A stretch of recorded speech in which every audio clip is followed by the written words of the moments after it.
Olá pessoal, seja bem-vinda ao canal.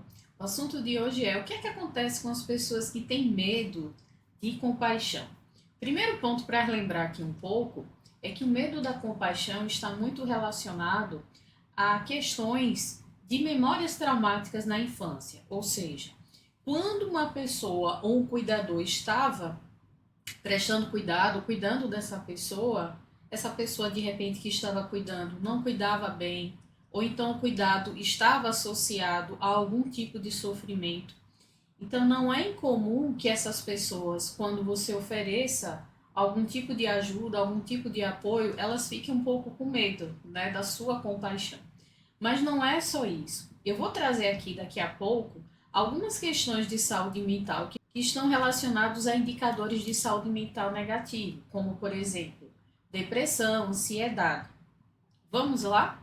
Bom, gente, eu trago aqui esse artigo, né, de 2019, que é na realidade uma meta-análise que procura rastrear qual é o tamanho de efeito do medo da compaixão em alguns indicadores de saúde. Medo da compaixão, para quem não sabe, eu falei no vídeo anterior sobre medo da compaixão que existe em uma escala. O que é que esse artigo trouxe? Né? Que o medo da compaixão tem um tamanho de efeito moderado na relação com resultados de saúde mental em geral, como depressão, ansiedade, angústia, bem-estar e fatores de vulnerabilidade como vergonha e autocrítica. O que é que isso quer dizer? Que ter medo de dar compaixão aos outros ou mesmo de receber compaixão dos outros resultam na incapacidade dos indivíduos de utilizar os seus próprios mecanismos psicofisiológicos evoluídos de regulação do afeto através do relacionamento social, tornando-os vulneráveis à dificuldade de saúde mental. Karen, pelo amor de Deus, traduza isso. O que é que esse artigo quer dizer? Que a pessoa ela não consegue se acalmar e nem acalmar o outro durante o sofrimento. Como essa pessoa tem essa dificuldade, ela fica muito mais vulnerável, seja por questões psicológicas e principalmente fisiológicas, é como se o sistema fisiológico dela não estivesse adaptado, digamos assim, a esse tipo de contato, né, de ajuda e de apoio. Então a pessoa fica muito mais vulnerável a dificuldades de saúde mental. E existem aliás, evidências nesse sentido. Por exemplo, o medo da compaixão já está sistematicamente relatado por esse e por outras evidências que grandes medos da compaixão por si mesmo, ou seja, a autocompaixão, a dificuldade que você tem de oferecer compaixão a si e aos outros, potencializa o efeito tanto da autocrítica como do pensamento negativo repetitivo, que muitas vezes vem nos artigos como ruminação, incide de maneira negativa na depressão. E aí eu vou trazendo outros artigos também. Esse é um artigo muito importante, que assim, primeiro mostra o papel do medo da compaixão nos indicadores de saúde mental, mas como é algo que atravessa diferentes culturas.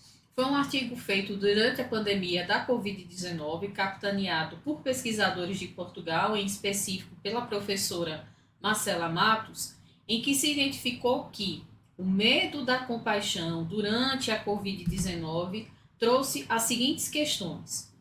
Os três fluxos de medo da compaixão, e aí, novamente, vou trazer em algum cardzinho aqui para que vocês lembrem quais são os fluxos da compaixão.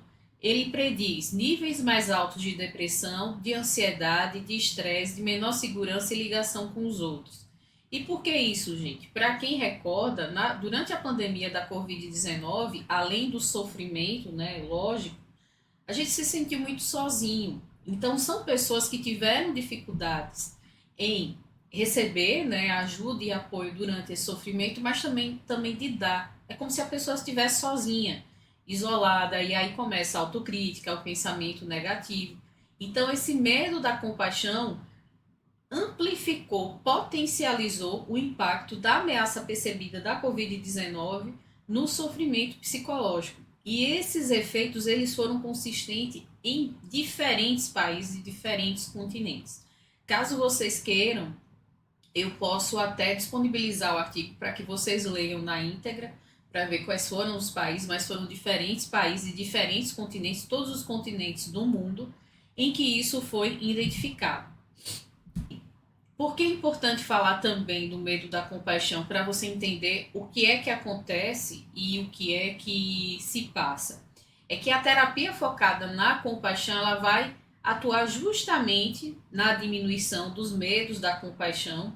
Esse é um artigo que tenta descrever quais são os mecanismos que estão por trás da terapia focada na compaixão, e são esses mecanismos, tanto de aumento da autocompaixão como de diminuição desse medo, que acaba operando quando se trata de produzir mudanças em indicadores de saúde mental. No caso aqui desse artigo é ansiedade e depressão e o estresse também. Bom, gente, esse aqui foi algumas questões que eu quis trazer para que vocês saibam o que é que pode acontecer com quem tem medo da compaixão em termos de saúde mental.